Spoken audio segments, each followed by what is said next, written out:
ওই যে ফিলিস্তিনের পতাকা উড়াচ্ছে, আমরা এই পেকুয়ার ময়দান থেকে ফিলিস্তিনের সাথে, আমার ভাইদের সাথে আমরা সংহতি প্রকাশ করছি। আমরা মুষ্টিবদ্ধ হাতকে উপরের দিকে করে আওয়াজ করে আমার সাথে সাথে পড়ুন, ফ্রি ফ্রি আল আকসা। একজন ভাই আমরা বাকি থাকবো না, হাত উঁচু করে প্যান্ডেলের সামনে পেছনে আকাশ বাতাস মুখরিত করে আওয়াজ করে পড়ুন, ফ্রি ফ্রি আল আকসা। আওয়াজ তুলে পড়ুন, free free Al Aqsa, free free Al Aqsa. Palestine will be free from the river to the sea. Palestine will be free.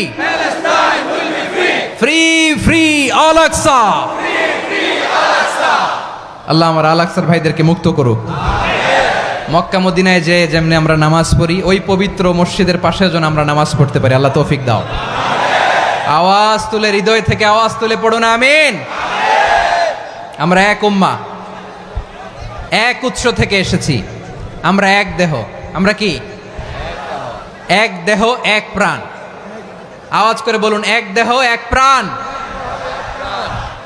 তাহলে আমরা এক উম্মাহ, এক উৎস, এক দেহ এক প্রাণ। এবার বিশ্বনবী বলেন, তোমাদের মধ্যে সম্পর্কটা কেমন হবে জানো নাকি? বিশ্বনবী বললেন, সম্পর্কটা কেমন হবে মুমিন ভাইদের মধ্যে? সম্পর্ক কেমন শুনে নাও। আল মুমিনু লিল মুমিনি কাল বুনিয়ান, আল মুমিনু লিল মুমিনি কাল বুনিয়ান ইয়াশুদ্দু বাদুহু বাদা। মুমিনরা হলো বিশাল একটা দেয়ালের মতো, প্রাচীরের মতো, যাদের সম্পর্ক মজবুত সম্পর্ক, যাদের বন্ধন সুদৃঢ় বন্ধন, ইস্পাত কঠিন দেয়ালের মতো, সীসা ঢালা প্রাচীরের মতো আমাদের সম্পর্ক। পড়েন সুবহানাল্লাহ। হৃদয় ঠান্ডা লাগে না? আমি বলতে যেই তো আমার কলিজা ঠান্ডা হয়ে যাচ্ছে। আমরা যে ভাই ভাই, আমাদের সম্পর্কটা কেমন? বিষ্ণু বলেন, তোমাদের সম্পর্ক বড্ড মজবুত সম্পর্ক, তোমাদের বন্ধন বড় সুদৃঢ় বন্ধন, এটা ইস্পাত কঠিন দেয়ালের মতো, সীসা ঢালা প্রাচীরের মতো, সীসা ঢালা প্রাচীরের মতো তোমাদের বন্ধন। একটা দেয়াল প্রাচীর যেমনি একটা part, one part strengthen the other part, তেমনি আমরা এক পার্ট আরেক পার্টকে হেল্প করি, সহযোগিতার হাত বাড়িয়ে দেই। বিশ্বনবী সবশেষ একটা উদাহরণ দিলেন। উদাহরণ কি দিলেন? ওয়াসাব্বাকা বাইনা আসাবিহি। আমার আঙ্গুলগুলো দেখতেছেন? এদিকে কয় আঙ্গুল, এদিকে কয় আঙ্গুল, মোট কয় আঙ্গুল? বিশ্বনবী বলেন, ওয়াসাব্বাকা বাইনা আসাবিহি। এই ডান হাতের 5 আঙ্গুল বাম হাতের 5 আঙ্গুলের ভিতরে সবাই এরকম ঢুকান্ত, ঢুকা এরকম চাপ মারেন। এবার দেখেন মজবুত কিনা। সুবহানাল্লাহ পড়বেন না?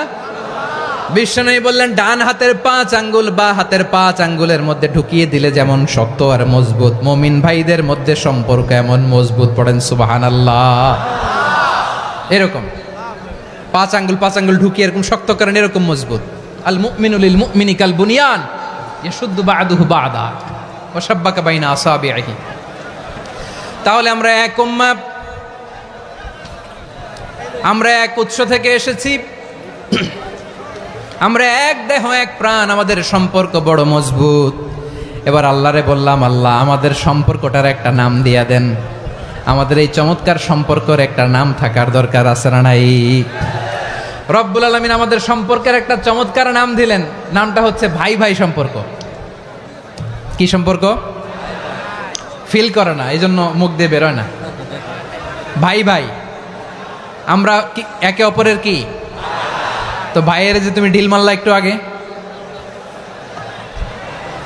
একটু আগে যে ঢিল মারলা, পানি মারলা, আল্লাহ আমাদেরকে তুমি মাফ করো। আমরা ভাই ভাই, কিন্তু তাবলীগের দাওয়াতের কাজ করতে যে এক ভাইয়ের হাতে আরেক ভাই খুন হয়, এমন নজির এই দেশে আছে না নাই? কি করে পারলে তুমি? হ্যাঁ, দিনের প্রচার করতে যে তোমার ভাইয়ের রক্তে তুমি হাত রাঙ্গালে কি করে? আমাদের সম্পর্কের নাম দিয়েছে আল্লাহ তাআলা ভাই ভাই। আমরা বললাম, আল্লাহ আমরা এক উৎসব, এক উম্মাহ, এক দেহ এক প্রাণ, আমাদের সম্পর্কের একটা নাম দিয়ে দেন।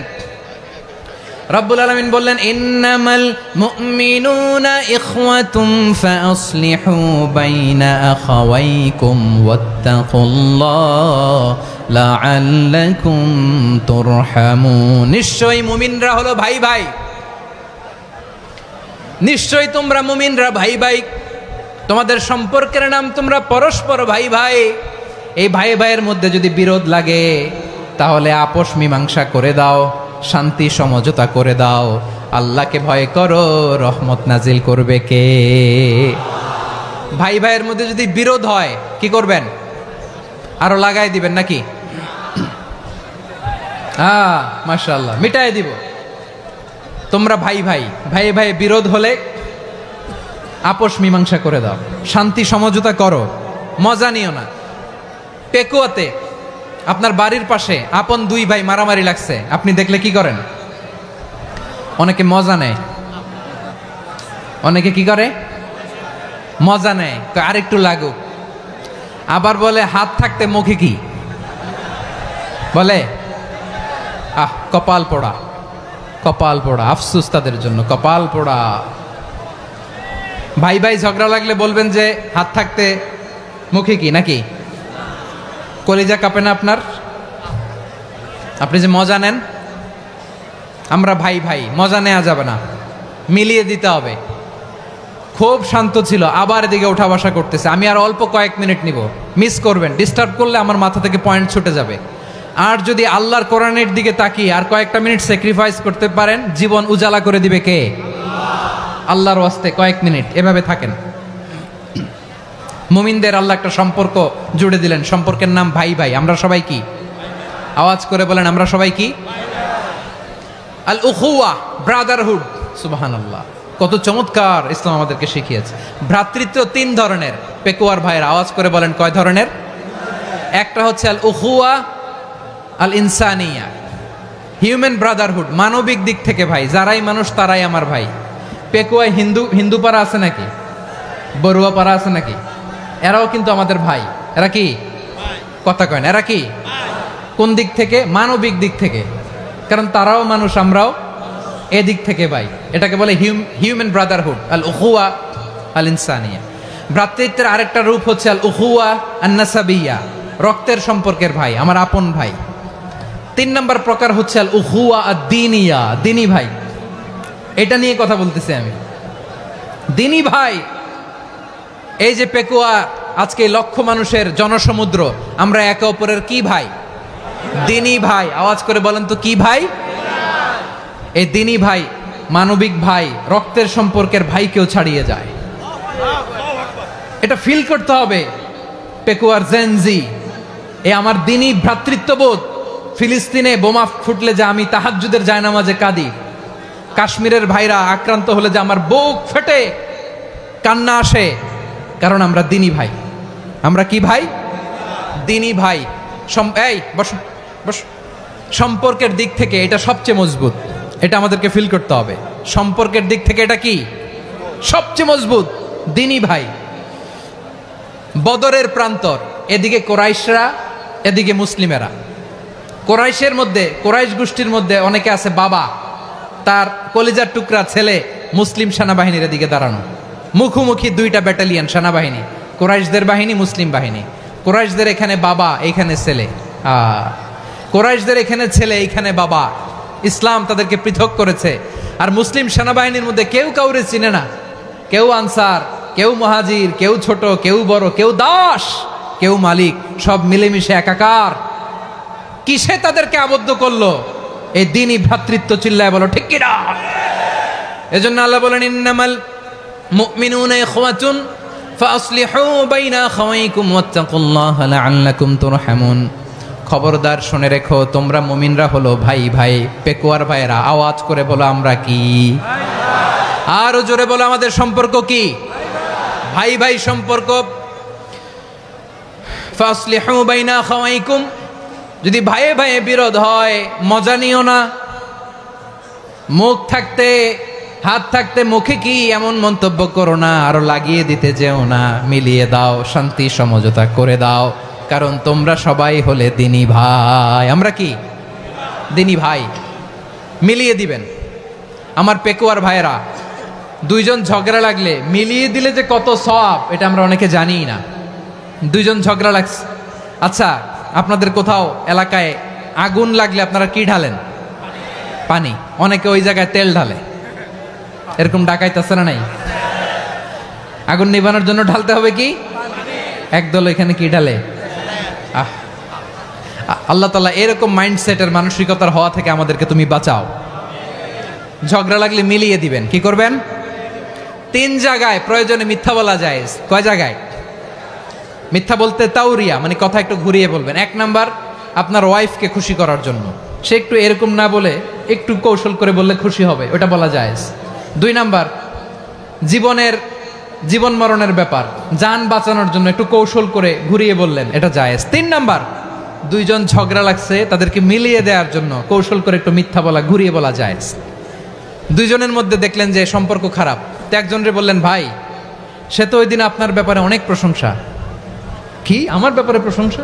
তার সাথে তো আমার মারাত্মক সম্পর্ক। কি বললো? এই বললো আপনি নাকি এই করছেন ওই করছেন, অনেক প্রশংসা। লোকটার মন খুশি হয়ে যাবে তার ব্যাপারে, ঠিক কিনা? আবার তার সাথে যার ঝগড়া, ওরে যে বলুন, ভাই ওই দিন তো সে আপনার অনেক অ্যাপ্রিসিয়েশন করলো, অনেক। সে তো অবাক, কিরে বলে কি আমার? এই যে 2 জনের ব্যাপারে 2 জনের একটু ভালো ভালো কথা বলে দিচ্ছেন, একদিন দেখবেন রাস্তা দিয়ে হাঁটার সময় একে অপরকে সালাম দিয়ে ফেলছে, সালাম দিয়ে বুকে জড়ায় ধরছে, আছে না নাই? আবার মিলমিশ হয়ে গেছে। কিন্তু আমাদের স্বভাব হইল 2 প্রতিবেশী যদি একসাথে বসে একসাথে হাঁটে, দূর থেকে দেখলে আমাদের জলে, আছে না নাই? ঘটনা কি? এই 2টার মধ্যে এত মিল কে? এই 2টার মধ্যে গিরিঙ্গি লাগানো যায় কিভাবে? হ্যাঁ, এই বন্ধুত্ব ফ্রেন্ডশিপ নষ্ট করা যায় কিভাবে? এরকম মানসিকতা সবার না, আমাদের অনেকের মধ্যে আছে না নাই? আল্লাহর কাছে তওবা করেন এই মানসিকতার যেন আমরা না হই, আমরা মিলিয়ে দিব। কানগুলো খরগোশের কানের মতো খাড়া করে শুনুন পেকুয়ার ভাইরা। বিশ্বনবী বলেন, আলা উখবিরুকুম বি আফদল দারাজা, আলা উখবিরুকুম বি আফদল মিন দারাজাতিস সিয়ামি ওয়াস সালাতি ওয়াস সাদাকা। হে আমার উম্মতেরা, নামাজ, রোজা, দান, দেখেন নামাজ, রোজা, দানের চেয়েও বড় কোনো শ্রেষ্ঠ ইবাদতের কথা আমি কি তোমাদের বলবো না? সাহাবারা তো অবাক, বলে কি নামাজের চেয়ে বড় ইবাদত, রোজার চেয়ে বড়, দান করার চেয়ে বড় ইবাদত? সাহাবীরা বললেন, বালা ইয়া রাসূলুল্লাহ, নবী বলেন। বিশ্বনবী বললেন, নামাজের চেয়েও বড়, রোজার চেয়েও বড়, যাকাতের চেয়েও বড়, সাদাকার চেয়েও বড় একটা ইবাদত আছে, আমি কি তোমাদের বলবো না? সাহাবারা বললেন, ইয়া রাসূলুল্লাহ, বালা অবশ্যই বলবেন, সেটা কি? বিশ্বনবী বললেন, ইসলাহু যাতিল বাইন। 2 জন যখন ঝগড়া লেগেছে, তোমার 2 ভাই যখন ঝগড়া লেগেছে, এই 2 জনের মধ্যে বিরোধ মিটিয়ে মীমাংসা করে দেয়া হচ্ছে সবচাইতে সেরা কাজ। 2 জন ঝগড়া লাগছে, ইসলাহু যাতিল বাইন, 2 জনের মধ্যে মিলিয়ে দেয়া, এটা নামাজ, রোজা, সাদাকার চেয়ে বেশি সওয়াব। সুবহানাল্লাহ, এত আসতে। হ্যাঁ, ওয়াত্তাকুল্লাহ ওয়া আসলিহু যাতা বাইনিকুম, সূরা আনফাল। আল্লাহ বলেন, আল্লাহরে ভয় করো, ঝগড়া লাগলে মজা নিও না, ওয়াত্তাকুল্লাহ, আল্লাহরে ভয় করো, ফাসলিহু যাতা বাইনিকুম, মিলিয়ে দিও। তাহলে আমরা মিলায়ে দিব, রাজি আছেন তো? তাহলে আমরা এক উম্মাহ, এক উৎস থেকে এসেছি, এক দেহ এক প্রাণ, আমাদের সম্পর্ক বড় মজবুত, সীসা ঢালা প্রাচীরের মতো, কেউ টলাতে পারে না, কেউ ভাঙতে পারে না, ঠিক কিনা? আবার আমাদের সম্পর্ক হলো ভাই ভাই, আমরা ঐক্যবদ্ধ থাকার জন্য দুনিয়ায় এসেছি। কেমন করে ঐক্যবদ্ধ থাকতে হয় দুনিয়াবাসীর শেখানোর জন্য এসেছি। আল্লাহ বলেন, ও নবী, শুধু মুসলমানের মধ্যেই ঐক্য গড়লে হবে না, প্রয়োজনে ইহুদি নাসারাদের সাথে ঐক্য গড়ে তোলো। কথা শুনতেছেন? প্রয়োজনে আহলে কিতাবদের সাথে ঐক্যবদ্ধ হওয়ার আদেশ দিয়েছে কে? সবাই বলতে হবে, আওয়াজ করে বলেন। আহলে কিতাব ইহুদি নাসারাদের সাথেও প্রয়োজনে ঐক্যবদ্ধ হওয়ার ঘোষণা দিয়েছে কে? বিশ্বনবী মক্কা থেকে মদিনায় হিজরত করতে গেছেন, ওখানে ইহুদিদের সাথেও কোয়ালিশন করেছেন। সুবহানাল্লাহ পড়বেন না? বনু কাইনুকা, বনু নাদির, বনু কুরাইজা, এই 3টা দলের সাথে বিশ্বনবী কোয়ালিশন করেছেন একসাথে। কিন্তু তাদের বিশ্বাসঘাতকতার কারণেই তারা বহিষ্কৃত হয়েছে মদিনা থেকে। বিশ্বনবীর এখানে কোনো দোষ নাই, বিশ্বনবী ঐক্যবদ্ধ হতে চেয়েছেন। আল্লাহ তাআলা নবীরে বললেন, নবী তুমি তাদেরকে বলো, ও আহলে কিতাবের ভাইয়েরা, ইহুদি নাসারারা, এসো এসো এসো, আমরা এমন একটা বিশ্বাসের প্রশ্নে একত্রিত হই, যে বিশ্বাস তোমাদের নবীরাও প্রচার করেছে, যে বিশ্বাস আমিও প্রচার করি, যে বিশ্বাসের কথা তোমাদের পবিত্র ধর্মগ্রন্থগুলোতে রয়েছে, আবার যে বিশ্বাসের কথা আমার কোরআনের মধ্যেও রয়েছে, আসলে ওই কথায় আমরা একত্রিত হই। সুবহানাল্লাহ। তাহলে ভিন্ন ধর্মী তাদের সাথে যখন আমরা ঐক্য করব, কিসের উপর ঐক্য? একটা কমন ফেইথ, একটা মৌলিক বিশ্বাসের উপর ঐক্য। আল্লাহ তাআলা বলছেন, কুল ইয়া আহলাল কিতাবি তাআলাউ ইলা কালিমাতিন সাওয়াইম বাইনানা ওয়া বাইনাকুম আল্লা না'বুদা ইল্লাল্লাহ ওয়া লা নুশরিকা বিহি শাইআ ولا يتخذ بعضنا بعضا أربابا من دون الله فإن تولوا فقولوا اشهدوا بأننا مسلمون পড়েন আল্লাহু আকবার। রব্বুল আলামিন বিশ্বনবীর ডেকে বললেন, নবী তোমার প্রতিবেশী ইহুদিদেরকে ডেকে বলো, তাআলাউ ইলা কালিমাতিন সাওয়াইম বাইনানা ওয়া বাইনাকুম, ও ইহুদিরা আসো এক টেবিলে বসি, আসো এমন একটা কথার উপরে আমরা সবাই একমত হয়ে যাই, যেই কথা তোমরাও মানো আমরাও মানি, সেটা হচ্ছে আল্লাহ ছাড়া আমরা কারো ইবাদত করব না, আমরা সবাই মিলে ইবাদত করি একজনের, তিনি কে? আল্লাহ ছাড়া কারো ইবাদত চলবে না, আল্লাহর সাথে আমরা শরীক করব না, আল্লাহ ছাড়া নিজেরা নিজেদেরকে রব হিসেবে মানব না। এই তিনটা বিষয়ে যদি একমত হও, চলো আমরা একসাথে বসি, আমরা ঐক্যবদ্ধ হই। পড়েন সুবহানাল্লাহ। তাহলে দেখেন, ঐক্য কি শুধু মুসলমানদের মধ্যে না, প্রয়োজনে অন্য ধর্মের সাথেও ঐক্যবদ্ধ হতে হয়। শেষ, আপনাদের ওয়াজ শেষ নাকি? হ্যাঁ, আমরা শেষ করে দেই, অনেক রাত হয়েছে। বসতেছে তো এরকম ওঠা বসা কেন রে ভাই? এজন্যই বড় মাহফিলগুলো পছন্দ হয় না। লক্ষ লক্ষ মানুষ আসবে, ওঠা বসা, ধাক্কা ধাক্কি, মারা মারি, পুরো মাইন্ডসেটটাই নষ্ট করে দেয়। আল্লাহর ওয়াস্তে করে বলার পরও এরপরে উঠতেছে, দাঁড়াচ্ছে। কে বলছে আপনাদেরকে 2 দিন আগে আসতে? রাতে মাহফিল বা দুপুরে মাহফিল, সকালবেলা চলে আসবেন, দুপুরে চলে আসবেন, জায়গা নাই পিছনে একটু দেখে চলে যাবেন। এই যে আগামীকালই তো এটা ইউটিউবে চলে যাবে, এই যে মুনকার নাকির কিরামান কাতিবিন, শত শত হাজার হাজার চলে আসছে, এরা রেকর্ড করে কালকেই ছেড়ে দিবে, পেয়ে যাবেন। তো এইখানে ধাক্কা ধাক্কি, মারামারি, ওঠা বসা, এটা ঠিক না। নিয়ম হচ্ছে যারা আসছেন শেষ পর্যন্ত বসে থাকবেন। এটা কোরআনের মাহফিল, কোরআনের মাহফিলের কোনো আদবই আমরা রক্ষা করতে পারিনি। আল্লাহ আমাদেরকে মাফ করুক, আল্লাহ ক্ষমা করুক। ধাক্কা ধাক্কি, মারামারি করে, ওঠা বসা করে মাহফিলের সৌন্দর্য আমরা নষ্ট করে দিচ্ছি। আল্লাহর রাস্তায় কয়েকটা মিনিট বসেন। আমি মনে করতেছি এই কথাগুলো খুব গুরুত্বপূর্ণ। মাত্র আর 2-1টা কথা বলে আমি শেষ করে দেবো ইনশাআল্লাহ, আর দেরি করবো না। 2-1 মিনিট একটু বসেন, একটু বসেন মেহরবানি করে। প্রিয় ভাইরা, ঐক্য, আমার দিকে তাকান। আল্লাহর রাস্তে মুখ দিয়ে একটা আওয়াজ উচ্চারণ করবেন না। আল্লাহর রাস্তে চলে যেতে চাইলে চলে যান। আল্লাহর ওয়াস্তে শব্দটা যদি কারো কানে যায়, আল্লাহর নামের ওসিলায় আল্লাহর ওয়াস্তে মুখ দিয়ে আওয়াজ করবেন। আমার দিকে তাকান, আল্লাহর ওয়াস্তে, আল্লাহর ওয়াস্তে। যদি পরিস্থিতি কখনো এমনও হয় শিরকের আড্ডাখানা, আপনি ঐক্য প্রতিষ্ঠার জন্য, ঐক্য রক্ষার জন্য তাও শুধু তাওহীদের দাওয়াত দিবেন, ওইখানে আক্রমণ করবেন না। এটা কোরআনের নীতি। কথা বুঝতে পেরেছেন? সামনে শিরকের কি কথা কয় না, শিরকের কি আড্ডাখানা, আখড়া। কিন্তু ঐক্য বজায় রাখার জন্য, গৃহযুদ্ধ এড়ানোর জন্য আপনি শুধু এটা যে শিরক, এটা হারাম, এটা থেকে তোমরা বেঁচে থাকো, শুধু দাওয়াত দিবেন, আপনি আক্রমণ করবেন না। এটা কোরআনের বিধান। সুবহানাল্লাহ কইবেন না? তো এই চমৎকার ঘটনাগুলো আপনারা শোনাইতে পারবো এরকম বিশৃঙ্খলা করলে। মূসা আলাইহিস সালাম আল্লাহর সাথে সরাসরি কথা বলতেন। ওয়াকাল্লামাল্লাহু মূসা তাকলিমা। সুবহানাল্লাহ পড়েন, আওয়াজ তুলে সবাই বলেন সুবহানাল্লাহ। এখন বনি ইসরাইল হচ্ছে পৃথিবীর সবচেয়ে গোয়ার জাতি। তারা বলে, মূসা তুমি যে আল্লাহর সাথে কথা বলো আমরা তো দেখি না, তুমি যে কথা বলো আমরা তো শুনি না, তো কি করতে হবে? বনি ইসরাইল বলে, আমাদের মধ্য থেকে 70 জন নিয়ে যাইতে হবে তুর পাহাড়ে। ওরা আয়েশা যদি কয় হয় আমরা শুনছি, তাহলে বিশ্বাস করব। কত বড় ডাকাত দেখছেন বনি ইসরাইল। এদের চেয়ে গোয়ার জাতি নাই। এত গোয়ার তুমি করেছে মুসা আলাইহিস সালামের সাথে।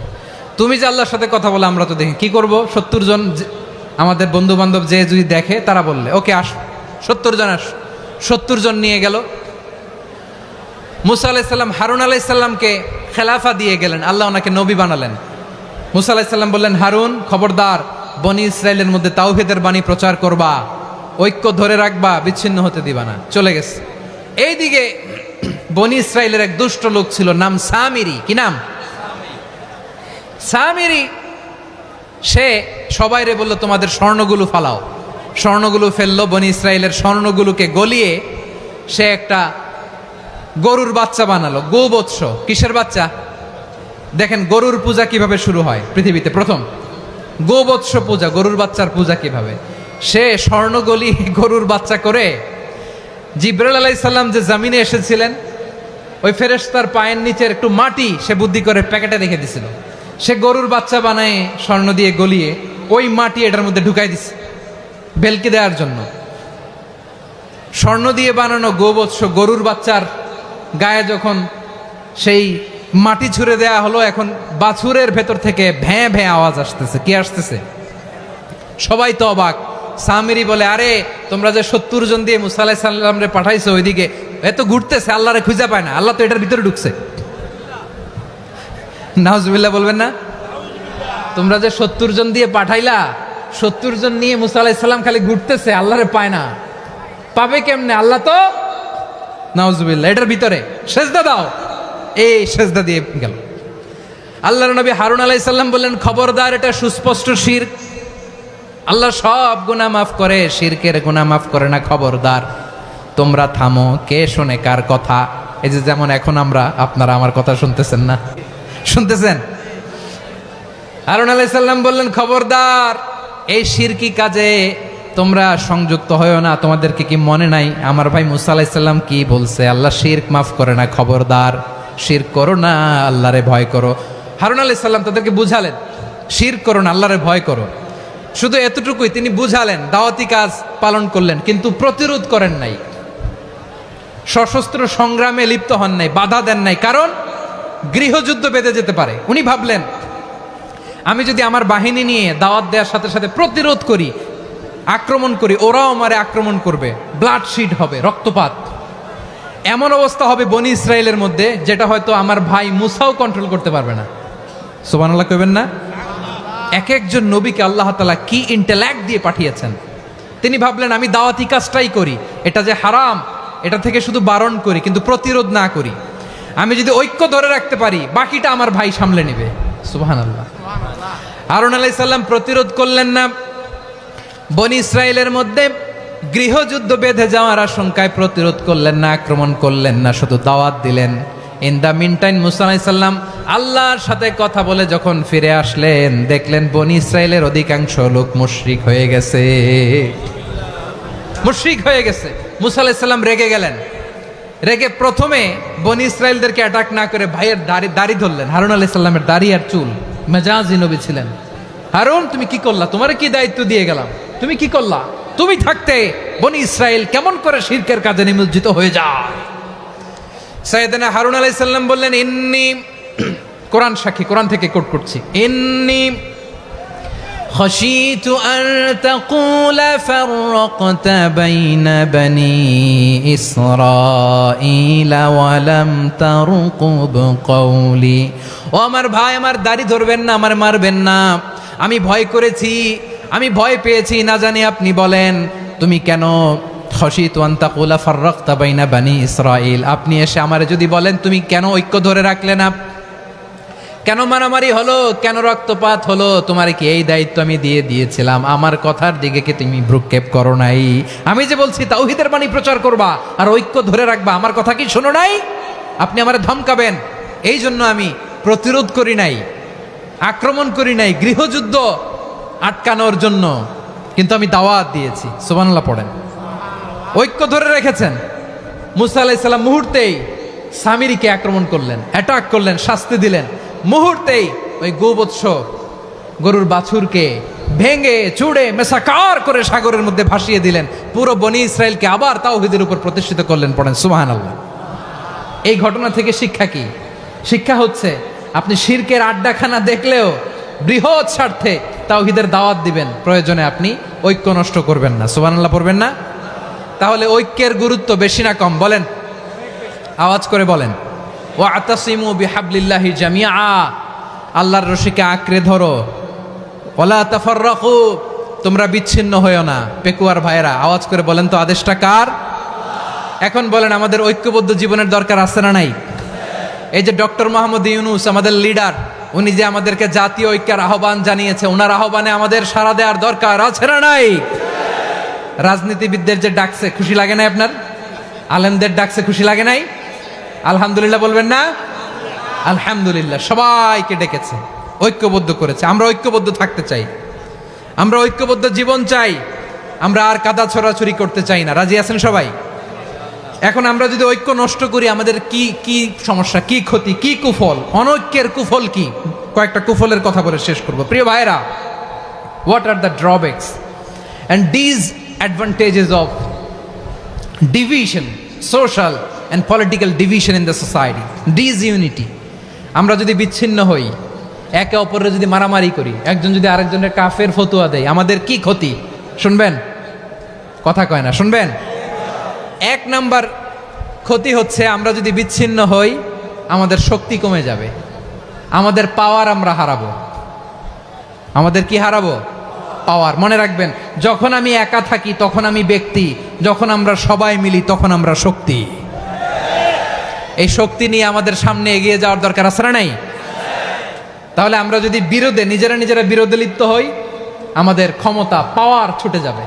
আমরা এই পাওয়ার হারাতে চাই না, ঠিক কিনা বলেন? রব্বুল আলামিন ঠিক তাই বললেন। রব্বুল আলামিন বললেন, খবরদার, ওয়াতিউল্লাহ ওয়া রাসূলাহু ওয়া লা তানাযাউ ফাতাফশালু ওয়া তাযহাবা রিহুকুম ওয়াসবিরু ইন্নাল্লাহা মা'আস সাবিরিন। আল্লাহর আনুগত্য করো, নবীর আনুগত্য করো, কিন্তু খবরদার নিজেরা বিরোধে লিপ্ত হয়ো না, নিজেরা মারামারি করো না, তাহলে তোমাদের শক্তি কমায় দিবে কে? ফাতাফশালু, তোমরা সাহস হারাবা, ওয়া তাযহাবা রিহুকুম, তোমাদের শক্তি কমে যাবে, পাওয়ার কমে যাবে। তাহলে আমরা যদি নিজেরা মারামারি করি, আমরা নিজেরা যদি বিচ্ছিন্নতায় লিপ্ত হই, আমরা যদি মতানৈক্য করি, তাহলে আমাদের শক্তি কমে যাবে, ঠিক কিনা? আমরা শক্তি কমাবো। আচ্ছা, ছোট্ট একটা বাঁশের কঞ্চি যদি আপনারা দেয়, পায়ের মধ্যে ধাক্কা দিয়ে ভাঙতে পারবেন না? এরকম বাঁশের কঞ্চি যদি 20টা একসাথে জোড়া লাগায় দেয়, ভাঙতে পারবেন? কথা বোঝে নাই মনে হয়। চিকন একটা বাঁশের কঞ্চি দিলে ভাঙা যাবে না? এরকম চিকনই 20টা বাঁশের কঞ্চি একসাথে লাগাই দিলে ভাঙতে পারবেন? কারণ যখন আমি একা থাকি তখন আমি ব্যক্তি, যখন আমরা সবাই মিলি তখন আমরা শক্তি। আমরা যেন শক্তি না হারাই। আমরা বিরোধে লিপ্ত হলে আমাদের শক্তি কমে যাবে। এই হচ্ছে 1 নম্বর ডিসঅ্যাডভান্টেজ। 2 নম্বর ডিসঅ্যাডভান্টেজ হচ্ছে, আমরা নিজেরা বিরোধে লিপ্ত হলে অন্যরা আমাদের মাথায় কাঁঠাল ভেঙে খাইতে সুবিধা হয়। কথা বোঝেন নাই? আমরা যদি বিরোধে লিপ্ত হই, তাহলে পরাশক্তিগুলোর সুবিধা, তখন আমাদের কাউকে দিতে হবে ট্রানজিট, কাউকে দিতে হবে সেন্ট মার্টিন, কাউকে দিতে হবে দেশের অর্ধেক। চিল্লায় বলো ঠিক কিনা? নিজেদের প্রবলেম সলভ করার ক্যাপাসিটি আমাদের আর থাকবে না। আমরা যদি বিরোধে জড়াই, আমার কলিজার টুকরা পেকুয়ার ভাইরা, আমরা বিরোধ করব না, আমরা বিচ্ছিন্ন হব না। নিজেরা বিরোধে জড়ালে পরাশক্তিগুলো আমাদের মাথায় কাঁঠাল ভেঙে খায়। তখন ভারতের পিছনে দৌড়াতে, আমেরিকার পিছনে দৌড়াতে আমাদের জুতার তলা ক্ষয় হইয়া যাইবে। নিজেদের প্রবলেম সলভ করা যাবে না। আমরা যদি অন্যের পিছনে না দৌড়াতাম আর এই বিরোধকে থামাতে পারতাম, বাংলাদেশ আজকে যেখানে আছে তার কমপক্ষে 50 গুণ সামনে থাকতো। চিল্লায় বলেন ঠিক কিনা? তাহলে 1 নম্বর ক্ষতি হচ্ছে, আমাদের পাওয়ার লেস হয়ে যায়, আমরা দুর্বল হই যদি আমরা বিরোধ করি। 2 নম্বর হচ্ছে, পরাশক্তিগুলোর সুবিধা নেয়। 3 নম্বর হচ্ছে, আমাদের উন্নয়ন, দেশের উন্নতি, অগ্রগতি, এটা স্থবির হয়ে যায়, এটা বাধাগ্রস্ত হয়। প্রিয় ভাইয়েরা, ইউনিটি, ঐক্য হচ্ছে একটা দেশের উন্নয়নের মূল ভিত্তি। 2 জন কইছে ঠিক। এদিকে এখন কয়েকজন কইছে ঠিক। ঐক্য হচ্ছে একটা দেশের, জাতীয় ঐক্য হচ্ছে কোন দেশের উন্নয়ন, অগ্রগতির মূল ভিত্তি, ঠিক কিনা বলেন? ইউনিটি অফ এ কান্ট্রি, এটা হচ্ছে একটা সাস্টেইনেবল ডেভেলপমেন্ট, সোশ্যাল স্ট্যাবিলিটির জন্য এটা অনেক গুরুত্বপূর্ণ। এজন্য বিরোধের কোনো স্থান আমরা দিব না, আমরা ঐক্যবদ্ধ থাকবো ইনশাআল্লাহ বলেন। আর কখনো কাউরে কাফের বলে গালি দিবেন? তুই জাহান্নামী বলবেন? ঝগড়া লাগলে লাগাই দিবেন? তাহলে কি করবেন? মিলায় দিব। আওয়াজ করে বলেন, কি করব? প্রিয় ভাইয়েরা, এই বিরোধ গত 50 বছর তো আমরা দেখেছি। ধর্মীয় অঙ্গন বলেন, সামাজিক অঙ্গন বলেন, রাজনৈতিক অঙ্গন বলেন, এই বিরোধ আমাদেরকে শেষ করে দিয়েছে। এই 24-এর ছাত্র নাগরিক অভ্যুত্থানের পরেও যদি সেই বিরোধ আমাদেরকে খায়, তাহলে এতগুলো তাজা জেনজির রক্ত বৃথা যাবে। চিল্লায় বলো ঠিক কিনা?